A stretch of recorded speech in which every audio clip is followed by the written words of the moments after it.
Hello వ్యవసాయకులారు అందరికీ నమస్తే. Welcome back to our video.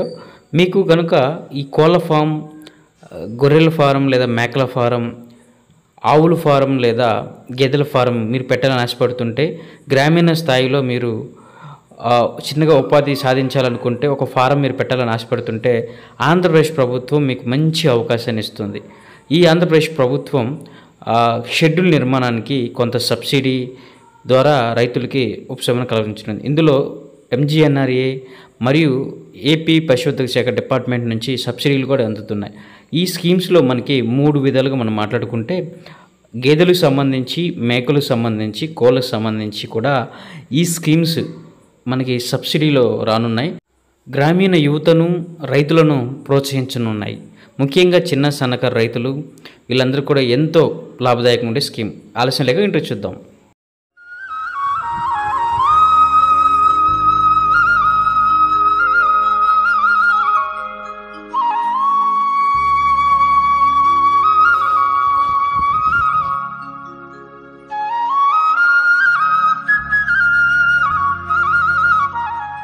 ఇంకా వీడియోలోకి వస్తే, ముందుగా మనం ఈ గేదెలు, ఆవులకు సంబంధించి షెడ్యూల్ నిర్మాణం వాటి యొక్క ఏ విధంగా ఉంటుందో చూద్దాం. ఇందులో ఫస్ట్ 3 రకాలు. అయితే ఫస్ట్ది 2 పశువుల మినీ గోకులాలు. ఈ 2 పశువుల మినీ గోకులాలకు సంబంధించి మనం ఈ షెడ్డు ఏర్పాటుకి ఎంతెంత రాయితీలు వస్తాయో చూద్దాం. ఇందులో యూనిట్ విలువ వచ్చేసరికి 1,15,000 అయి ఉండగా, దీని యొక్క ఉపాధి హామీ పథకం కింద నిధులు మనకి 1,03,500 రూపాయలు రానుంది. ఇందులో రైతు వాటా 11,500.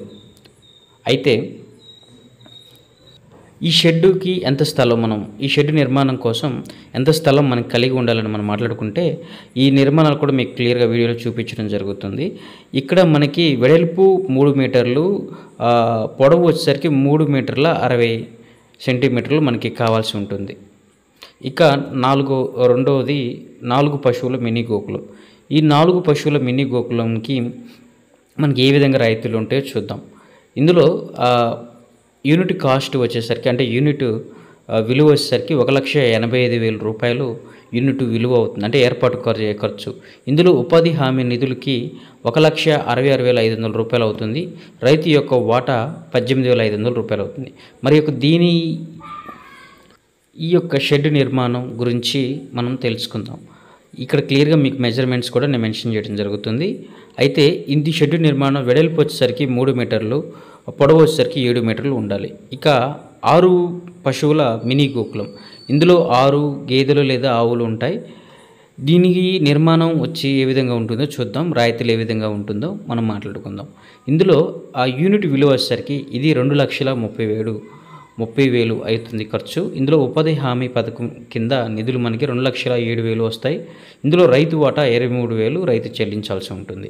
అయితే ఈ 6 పశువుల మినీ గోకులం యొక్క నిర్మాణం ఏ విధంగా ఉంటుందో చూద్దాం. ఎంత స్థలం అవసరం అవుతుందో చూద్దాం.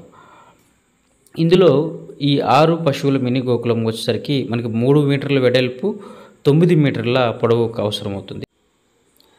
ఇక గొర్రెలు లేదా మేకల పెంపకం గురించి మనం మాట్లాడుకుందాం. ఇందులో 2 రకాలు. 20 జీవాల షెడ్ ఒకటి, 40 జీవాల షెడ్ ఒకటి. 20 జీవాల షెడ్ గురించి మనం మాట్లాడుకుందాం. దీనికి ఏమేమి అవసరం, ఏ విధంగా రాయితీలు ఉంటాయో ఒకసారి మనం చూద్దాం. ఈ 20 జీవాల షెడ్ ఏర్పాటు చేసుకోవడానికి మనకి యూనిట్ అయ్యే ఖర్చు 1,30,000. ఇందులో ఉపాధి హామీ నిధులు 91,000. ఇంకా రైతు వాటా వచ్చేసరికి 39,000. ఈ 20 జీవాల షెడ్ని ఏర్పాటు చేసుకోవడానికి ఎంత స్థలం అవసరం ఏంటనేది ఒకసారి చూద్దాం మనం. ఇందులో వచ్చేసరికి మనకి పొడవు వచ్చేసరికి 5 మీటర్లు, వెడల్పు 3 మీటర్లు అవసరం అవుతుంది. ఇక 40 జీవాల షెడ్ గురించి మనం మాట్లాడుకుంటే, ఈ 40 జీవాల షెడ్ ఏర్పాటు చేసుకోవడానికి ఏమేమి అవసరమో చూద్దాం. దీని యూనిట్ విలువ వచ్చేసరికి 2,30,000. దీన్ని ఏర్పాటు చేసుకోవడానికి అయ్యే ఖర్చు. ఇందులో ఉపాధి హామీ పథకం కింద 1,61,000 మనకి రావడం జరుగుతుంది. ఇందులో రైతు యొక్క వాటా 69,000. ఈ షెడ్డు ఏర్పాటు చేసుకున్న తర్వాత దీని యొక్క నిర్మాణం గురించి మనం చూస్తే, ఎంత స్థలం అవసరమని మనం మాట్లాడుకున్నట్లయితే కనుక, మీకు పొడవు వచ్చేసరికి 7.5 మీటర్లు అవసరము, వెడల్పు వచ్చేసరికి 5 మీటర్లు అవసరం.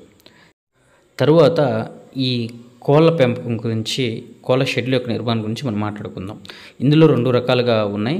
ఒకటి 100 కోళ్ళ షెడ్ ఒకటి, ఇంకోటి వచ్చేసరికి 200 కోళ్ళ షెడ్ ఒకటి. ఈ 100 కోళ్ళ షెడ్ గురించి మనం మాట్లాడుకున్నట్లయితే దీని యొక్క నిర్మాణం మరి యొక్క రాయితీ విషయాలను మనం చూద్దాం. దీన్ని యూనిట్ యొక్క విలువ వచ్చేసరికి 100 కోళ్ళ షెడ్ యూనిట్ విలువ 87,000 రూపాయలు అవుతుంది. ఇందులో ఉపాధి హామీ పథకం కింద నిధులు 60,900 రూపాయలు అవుతుంది. ఇందులో రైతు యొక్క వాటా 26,100 రూపాయలు రైతు వాటా అవుతుంది. అయితే ఈ 100 కోళ్ళ షెడ్ యొక్క నిర్మాణం ఏ విధంగా ఉంటుందో చూద్దాం. ఇంకా దీనికి ఎంత స్థలం అవసరం మనం మాట్లాడుకున్నట్లయితే దీని యొక్క పొడవు వచ్చేసరికి 3 మీటర్ల 70 సెంటీమీటర్లు, వెడల్పు వచ్చేసరికి 2 మీటర్లు. ఇంకా 20 కోళ్ళ షెడ్ యొక్క నిర్మాణం గురించి మనం మాట్లాడుకుందాం. ఈ 20 కోళ్ళ షెడ్ యొక్క నిర్మాణం మరియు దాని యొక్క రాయితీల గురించి మనం మాట్లాడుకున్నట్లయితే దీని యొక్క యూనిట్ యొక్క విలువ 1,32,000 రూపాయలు అవుతుంది. ఇందులో ఉపాధి హామీ నిధుల గురించి మనకి 92,400 రూపాయలు రావడం జరుగుతుంది. ఇందులో రైతు యొక్క వాటా 39,600. మరి ఈ 20 కోళ్ళ షెడ్ యొక్క నిర్మాణం దాని ఎంత స్థలం అవసరం మనం మాట్లాడుకున్నట్లయితే దీన్ని ఈ 20 కోళ్ళ షెడ్ ఏర్పాటు చేయడానికి మనకి 3 మీటర్లు వెడల్పు, పొడవు 5 మీటర్ల స్థలం అవసరం అవుతుంది. మరి ఈ పథకంలో ఎవరు అర్హులు అని మీరు అడిగినట్లయితే మొట్టమొదటిగా ఎస్సీ, ఎస్టీ, వలస మరియు డీనోటిఫైడ్ తెగవారు. రెండవది ఎవరైతే దారిద్ర్య రేఖకు దిగువన ఉన్నారో వారు. ఇంకా మహిళా యజమాని లేదా అంగవైకల్యం కలిగిన కుటుంబాలు కూడా దీనికి ఎలిజిబుల్.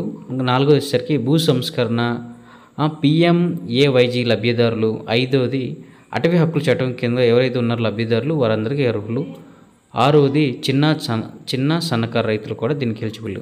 మరి ఏమేమి పత్రాలు మనకు కావాలి అంటే ఏమేమి డాక్యుమెంట్స్ దీన్ని అప్లై చేయడానికి కావాలి అంటే ఒకటి అప్లికేషన్ ఫారం కావాలి.